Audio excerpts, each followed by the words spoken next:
Ang New Year's resolution ko, sana maging kami na ni Kokoy.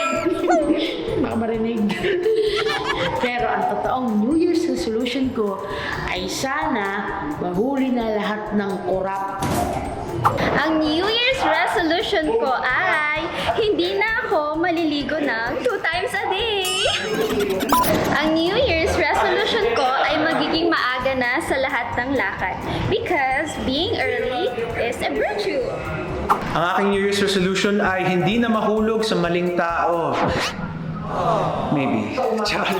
Hindi, pero New Year's resolution ko is to post more of my creative work. Nagpe-painting po kasi ako at hindi niyo masyado nakikita yun kasi I've been keeping it a secret. Kaya sana next year mas mapapakita ko pa sa inyo. New Year's resolution ko, wag na mag-New Year's resolution. Hindi naman natutupad, be.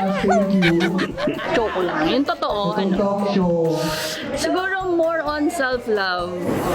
Si self naman yung pipiliin mo. Kasi you can't give love if you don't have. Ang New Year's resolution ko is magpataba ng sobrang taba.